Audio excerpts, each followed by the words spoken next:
الجنت تحت اقدام امہاتکم، یہ حدیث ہے نا، سنی نے بھی لکھی ہے، شیعوں نے بھی لکھی ہے، یہ بالکل صحیح ہے، ہمارے یہاں ہے یہ حدیث۔ میں اس حدیث کو مولانا اہل علم تشریف فرما ہے، خطیب معظم تشریف فرما ہے، میں اس حدیث مبارکہ کو جس زاویے سے سوچ رہا ہوں دیکھ رہا ہوں وہ آپ کے سامنے رکھتا ہوں۔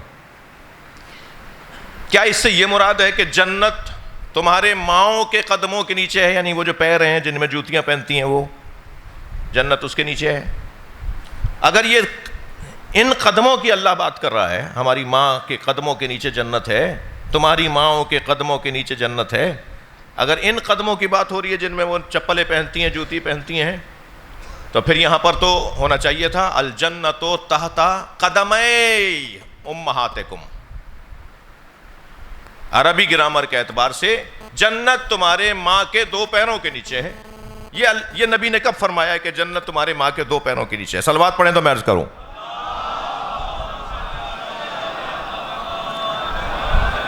اپنے مضمون پر بات کر رہا ہوں۔ الجنت تحت اقدام قدمی، نون گرے گا اضافہ ہونے کی وجہ سے، امہاتکم، تمہاری ماں کے دو قدموں کے نیچے، یہ ہونا چاہیے تھا، قدمی کا لفظ ہونا چاہیے تھا۔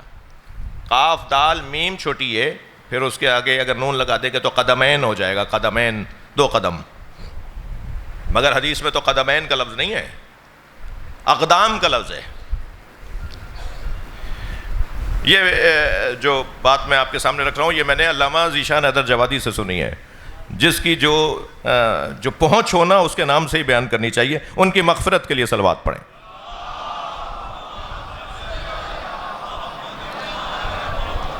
وہ فرماتے ہیں کہ یہاں قدمئی نہیں ہے، اقدام ہے۔ اس کا مطلب یہ ہے کہ جنت تمہاری ماؤں کی روش میں تمہیں ملے گی۔ اقدام، فیصلے، طریقے، روش، انداز، زندگی کا طریقہ، تمہاری ماں کی زندگی کا جو طریقہ ہوگا، تمہاری ماں کی جو روش ہوگی، اس روش پہ چلو گے تو جنت ملے گی۔ اب ماں کی روش، اللہ اکبر، ماں کی روش اگر جہنم میں لے جا رہی ہے تو قرآن حدیث تو کہہ رہی ہے کہ تمہاری ماں کے روش کے اندر جنت ہے، تو بس اللہ اس ماں کو بھی ماں ماننے کو تیار نہیں ہے جو جنت نہ لے جائے۔ حیوانی جذبہ ہوا ہوگا، صلوات پڑھ لیں محمد و آل محمد پر۔ حیوانی تسکین ہوئے ہوں گے، وہ انسانی بنیادوں پر رشتے نہیں بنے ہوں گے۔ جس ماں کی روش تمہیں جنت تک نہ لے جائے، ماں کی روش اگر تمہیں جنت تک نہ لے جائے تو پھر وہ ماں ہی نہیں ہے، وہ پھر وہی والی ماں ہے، وہ وہی والا انسان ہے جس کی طرف مولانا بھی اشارہ فرما رہے تھے کہ لہم اعین لا یبصرون بہا، لہم قلوب لا یفقہون بہا، لہم آذان لا یسمعون بہا، اولئک کالانعام بل ہم اضل۔ یہ والی ماں ہوگی پھر وہ۔ آنکھیں تھیں دیکھتے نہیں تھیں، دل تھا سمجھتے نہیں تھے، کان تھے سنتی نہیں تھیں، جی اولئک کالانعام، یہ جانور ہیں، بلکہ جانوروں سے بھی پستر ہیں۔ ہر انسان کو تو اللہ بھی انسان نہیں مانتا بھائی، اللہ بھی کبھی شیطان بولتا ہے، کبھی پتھر بولتا ہے، کبھی جانور بولتا ہے، اسی انسان نمایاں وجود کو کہ جو بظاہر ہمیں انسان نظر آ رہا ہوتا ہے۔ پھر وہ کون سی ماں ہے جس کے طریقے پر چلنے سے جنت ملے گی، جس کی روش پہ چلنے سے جنت ملے گی؟ وہ کون سی ماں ہے؟ وہ 100%، 2 اور 2 4 کی بات ہے کہ وہ ماں وہی ہے، وہ ماں وہی ہے کہ جو ماں اس جانب لے جاتی ہو جس جانب حسنین کا تصور ہو۔ اس لیے کہ جنت میں 2 سردار ملیں گے جنہیں حسن و حسین کہتے ہیں۔ اب ماں ہو تو ایسی ماں ہو جو حسین سے آشنا کرے یا حسن سے آشنا کرے، تب وہ ماں کا تصور رکھتی ہے۔ لہذا ہر وہ ماں کہ جو حسنین سے آشنا کر دے، اہل بیت سے آگاہ کر دے، اہل بیت کی طرف لے جائے، حدیث مبارکہ کی روشنی میں وہ ماں ہے، ورنہ کوئی حیوانی جذبہ ہوگا۔ عزیزو، ماں کتنا پیارا اور میٹھا اور کتنا ٹھنڈا سا لفظ ہے۔ جب کہا جاتا ہے ماں، ایسا لگتا ہے کوئی دامن پھیل گیا ہو، کوئی باہیں پھیل گئی ہوں، کوئی آغوش پھیل گئی ہو، جی رحمت برس رہی ہو، ٹھنڈک آ رہی ہو۔ مائیں پروردگار عالم نے سکون اور چین کا سبب قرار دیا ہے. یہ اپنے آپ کو گھلاتی ہے، مٹاتی ہے، یہ اپنے آپ کو ختم کر دیتی ہے، مگر اپنے بچوں کو، اپنی اولاد کو پروان چڑھاتی ہے، ترقی یافتہ دیکھنا چاہتی ہے. اور یہ باپ کی نسبت زیادہ مقام بھی اس لیے رکھتی ہے کہ اس کے اندر صفت ربوبیت پروردگار کا جلوہ باپ کی نسبت گہرا اور زیادہ ہے. وہ جو رب مطلق ہے اس کو پہچاننا اگر ہے تو ہمیں رب مجازی کو پہچاننا ہوگا. وہ جو رب حقیقی ہے اس کی معرفت رب مجازی کے ذریعے سے ممکن ہوگی، اور رب مجازی باپ ہے اور ماں ہے، اور پھر ان دونوں کے اندر بھی ماں. لہٰذا وہ حدیث بڑی معروف ہے، آپ نے 10 دفعہ سنی ہے، پڑھی ہے، کہ سرکار سے آ کر کسی نے کہا یا رسول اللہ میں اپنے ماں باپ کی خدمت کرنا چاہتا ہوں، تو بتائیں باپ کی کروں یا ماں کی؟ ایک وقت میں ایک ہی خدمت کر سکتا ہوں. تو حضرت نے فرمایا ماں کی. پھر فرمایا یا رسول اللہ فوراً ہی دوبارہ موقع مل جائے تو ماں کی خدمت کروں یا باپ کی؟ فرمایا ماں کی. پھر فرمایا یا رسول اللہ تیسری دفعہ پھر موقع ملے تو اب میں باپ کی کروں یا ماں کی؟ فرمایا ماں کی. پھر چوتھی دفعہ مولا یا رسول اللہ موقع مل جائے تو کیا کروں؟ تو حضرت نے چوتھی مرتبہ فرمایا باپ کی. یعنی اگر ایک وقت میں ایک کی خدمت کر سکتے ہو تو ترجیح 3 مرتبہ سرکار نے گویا فرمایا کہ ماں کی خدمت کرو. یہ ماں امت کی ماں ہو تو ام المومنین کہلائے، امت کی ماں ہو تو جناب خدیجہ کہلائے. جی جی جی صلوات پڑھ لیں بی بی کی ذات پر. اللہم صل علی. اور امت کی ماں ہو تو جو اپنے باپ کی بھی ماں کہلائے، وہ جناب زہرا کی ذات.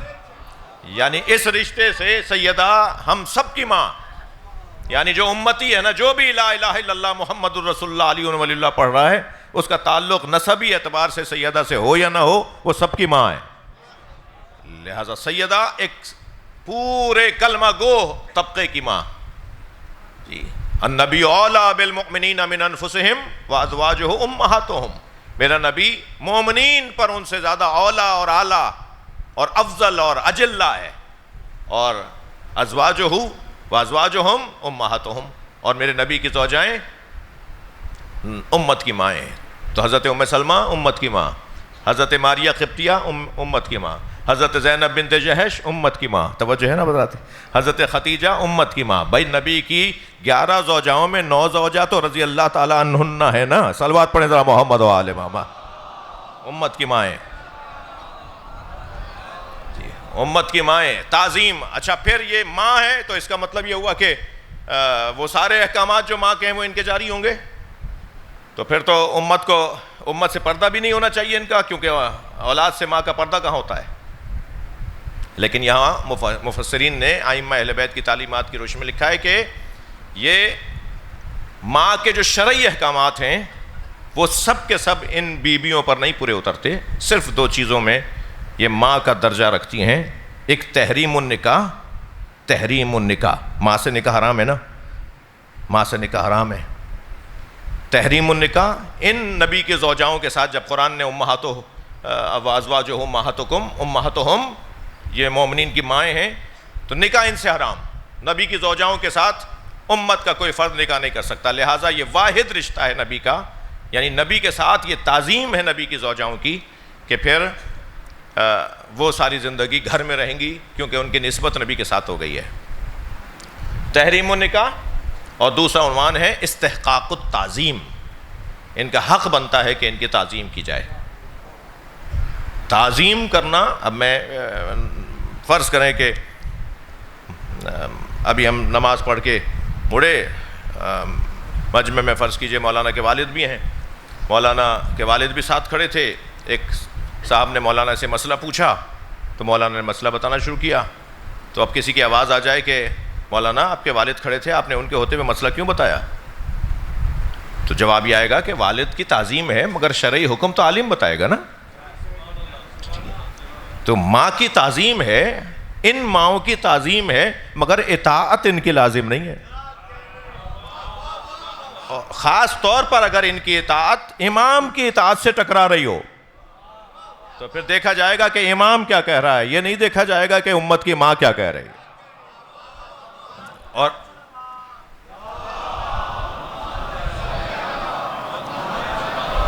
وہ جو مطلق اور عمومی اعتبار سے حکم مادری رکھنے والا رشتہ ہے، وہ یہ نبی کی زوجاؤں کا رشتہ ہے۔ اور اسی طرح عمومی رشتہ، پدری رشتہ بھی مولا کائنات و نبی کے لیے پروردگار عالم نے قرار دیا ہے۔